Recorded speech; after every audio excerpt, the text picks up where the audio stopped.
ربي، وان شاء الله تكون من اهل الجنه، وربي ان شاء الله يغفر لها، وان شاء الله ربي يعطيها ربي الرحمه ان شاء الله والجنه، وإذا ما كان ان شاء الله تكون من اهل الجنه. واليوم يعني الساحه الفنيه فقدت فنانه كبيره، يعني سيت اون غراند ستار، نحبوا ولا نكرهوا، سواء يسي في البلاد سواء في الخارج.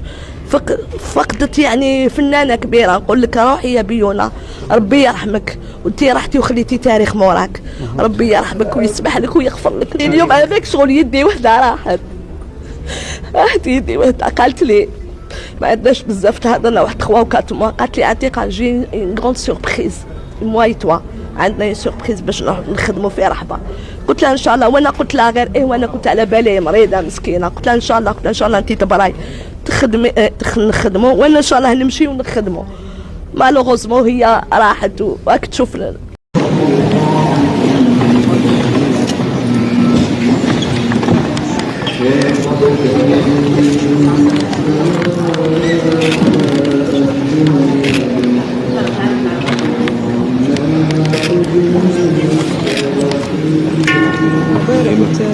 هنا لإلقاء النظرة الأخيرة على الفنانة المرحومة الفنانة القديرة بيونا، نترحموا عليها، نطلبوا لها الرحمة، ونعزيوا العائلة تاعها، نعزيوا العائلة الصغيرة تاعها، ونعزيوا نفسنا والناس اللي حبت بيونا من خلال مشوارها الفني الطويل، من خلال الأعمال المتميزة اللي قدمتها، من خلال سواء في المسرح، في السينما، في التلفزيون.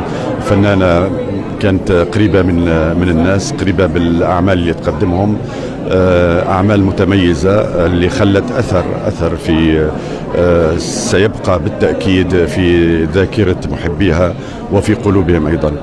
ربي يرحمها ويصلح.